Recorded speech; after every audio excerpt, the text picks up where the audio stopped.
నీకు నీ భార్యకి అనుబంధం బాగుందా? నీకింత కష్టం వస్తే అయ్యో అంటుందా ఆవిడ? వస్తుంది మరి రాదేటి అందా, అయిపోయినట్టే లెక్క. ఇంకా చిన్న కష్టం భర్తకు వచ్చింది, చిటికిన వేలు గోరికి ఏదైనా ఏమైంది ఏమైంది అందుకే అలా పరిగెట్టదని చెప్పాను అని భార్య అంది అంటే అంత ప్రేమ ఉందన్నమాట ఆవిడకి. కాస్త ఆవిడ ఏదైనా వంటింట్లో ఉండగా ఉందనుకోండి, ఆ వెంటనే భర్త పరిగెట్టి కాలిందా ఏమైంది ఏమైంది అనాలి. అక్కడ అవుతుంది మరి వంట అన్నాక అవదేమిటి దిక్కుమాలిన మాట అంటారు దీన్ని.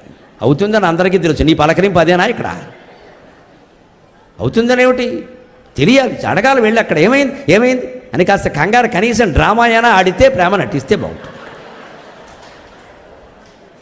ఏం జరిగినా మా ఆయన పరిగెత్తుకు వచ్చేస్తాడు పాపం. ఇంక మళ్ళీ భార్యకి భర్తను ప్రేమించమని, పిల్లల్ని బాగా చూడమని, కుటుంబాన్ని సరిదిద్దుకోమని చెప్పక్కర్లేదండి. చిటికెడు ప్రేమకి ఎదను చీల్చి యొసంగిన ఎట్లు పొంగిపోవుట ఈ దేశంలో ప్రతి ఇల్లాలి లక్షణం అమ్మ.